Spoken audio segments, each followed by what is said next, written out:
All right, so this is going to be just a market outlook going forward, everything that's happened the last couple of weeks, and kind of my thought process going forward, the positions that I really want to take, and the opportunities that I think present themselves and the windows that I think they present themselves in, right?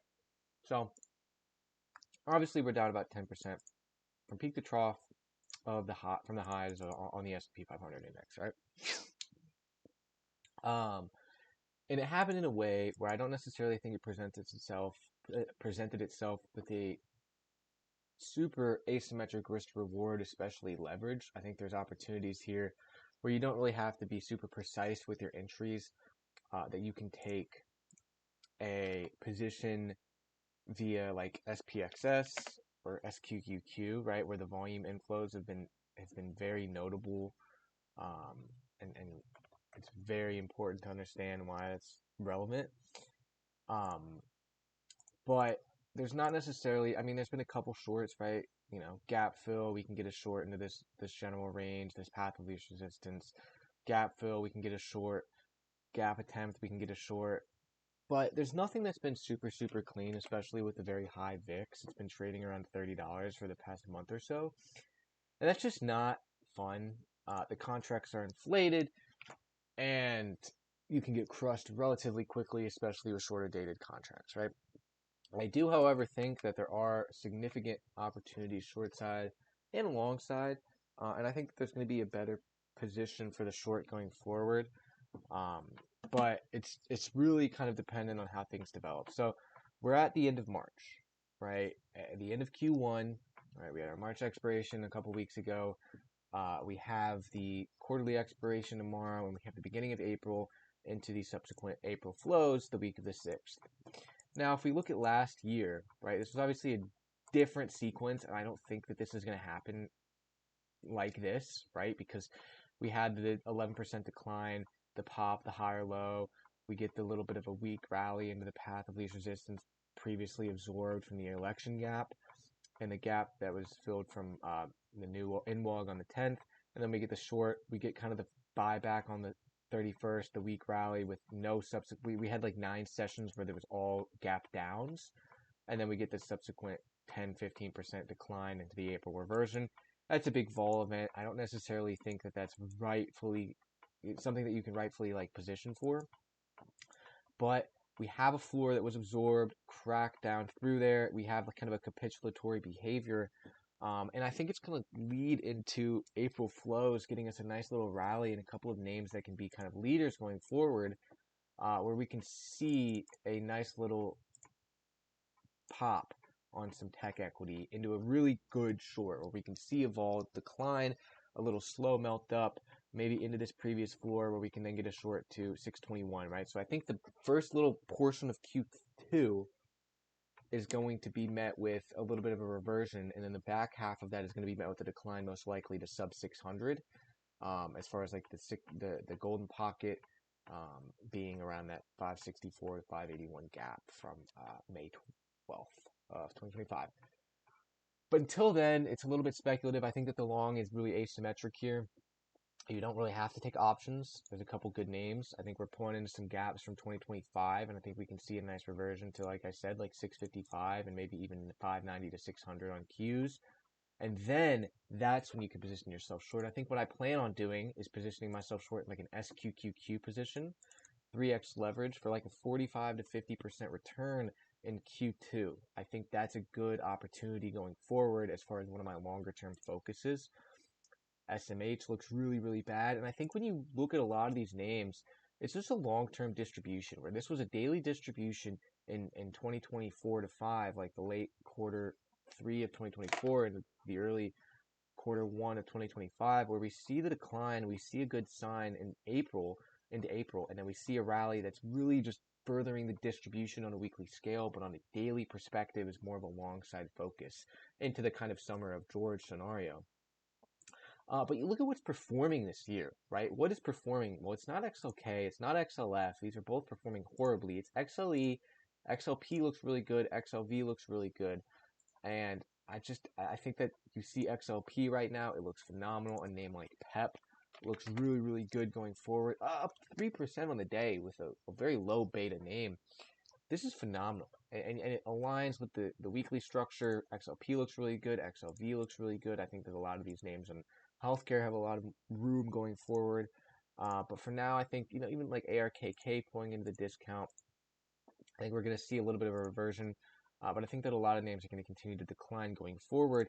It's just about picking and choosing your window and your vehicles specifically, like correctly, right? So we have like a couple of names that I like long.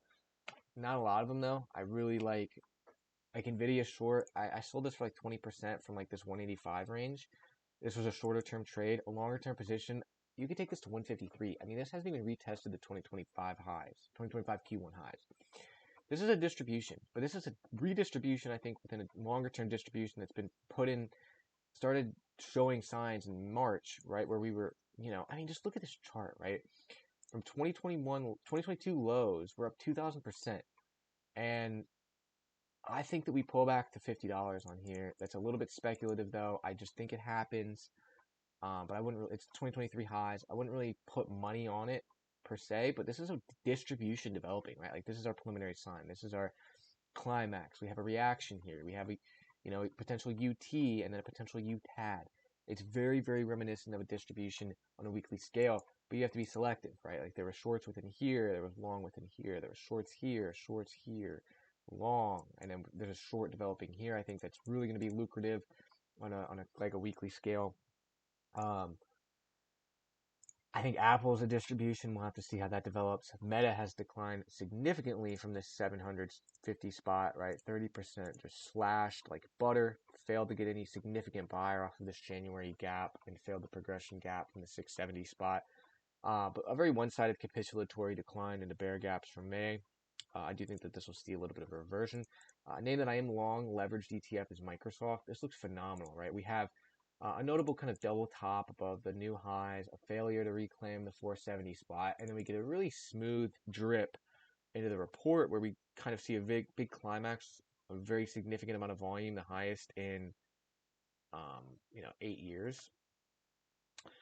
And then we see the breakdown into the gap fill. We see a little pop. We see another low taken out and a pop, and then we see a very one-sided drip into this gap fill from April, where we're kind of seeing a very healthy tape, especially during today's session and this hourly look. And I'm in an MSFU. I'm break even right now. I'm looking for a move back to 400 to 450 or to 440, right? Like a 20 to 40% move on a 2x leverage ETF.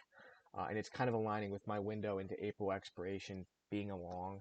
And I think that this is a name that can outperform into the report, right? I'm likely going to cut this before the report, but I think really like this name.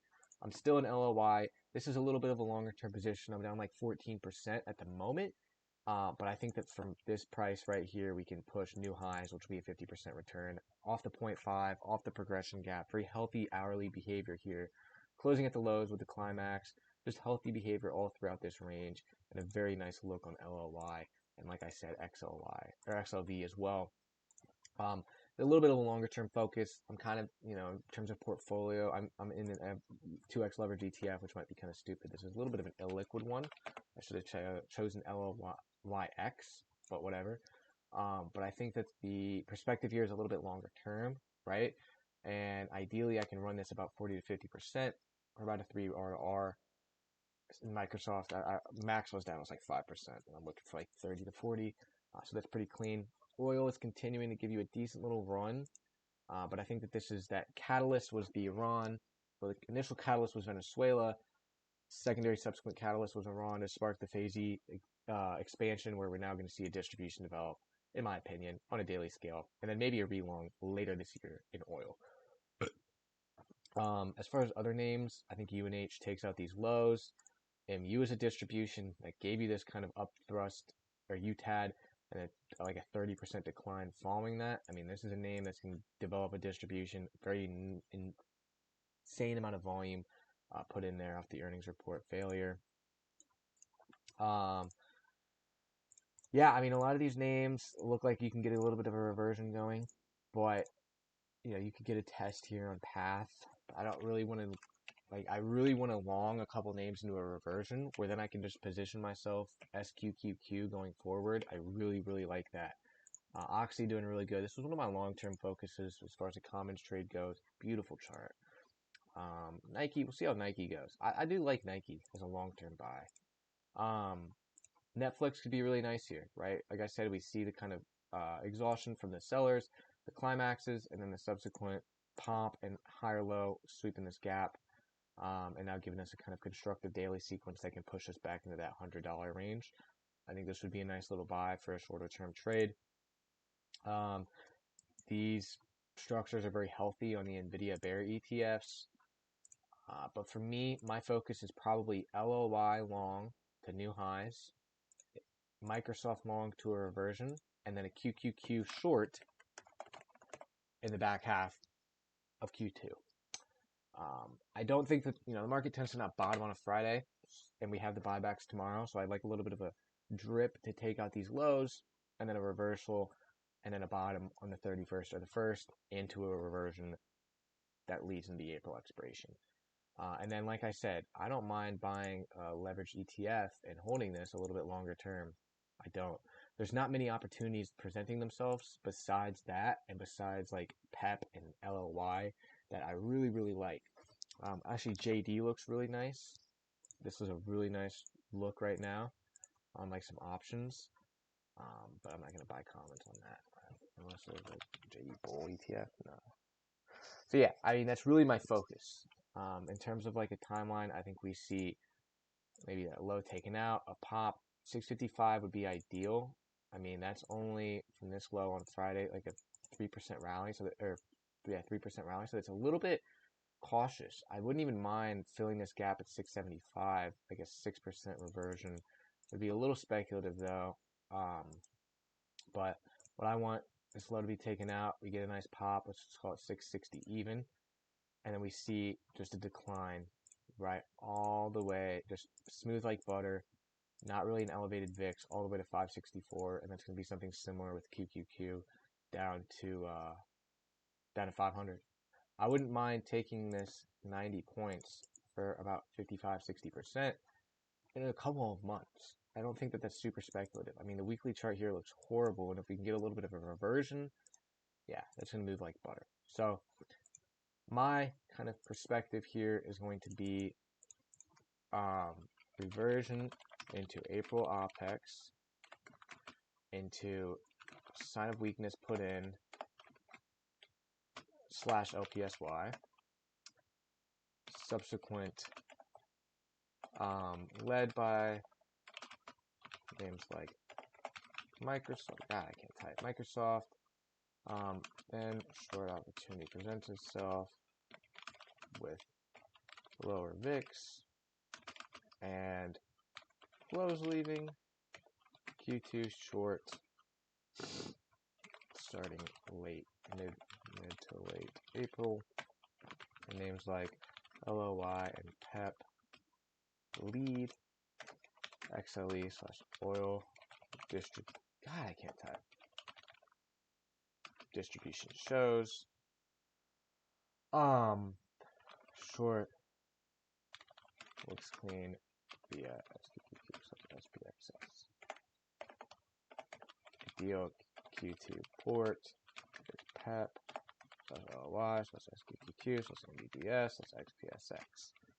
Something like this, right? That's kind of my ideology going forward. I don't see a lot of other names that look really clean. Financials looking so poor is very pivotal, and this could get a nice short at 51. A name like Schwab looks horrendous, and it's not even on the daily scale. It's on a much higher time frame scale. So that's something that I like to take a look at because the financial sector and the technology sector are the two biggest leaders in the equity market, or in the S&P 500. And if we just get a little pop, that could just lead to a massive decline. And that's all I want to see here. Just a little bit of a pop, a little bit of a reversion, and then we can reshort it. And my vehicle, most likely, is going to be SQQQ, if I'm being completely honest. I could maybe take NVIDIA again. We'll have to see. I don't know. I mean, I had a good short, but it was a little bit shorter term, and I probably could have just held it. But I really wanted to play the reversion. I don't think the asymmetry was there necessarily quite yet. I think it's going to be there in a little bit. to really short this, but I really want to buy some SQQQ going forward. I wouldn't mind this as my position. So that's pretty much it. There's not much to say. Not much at all.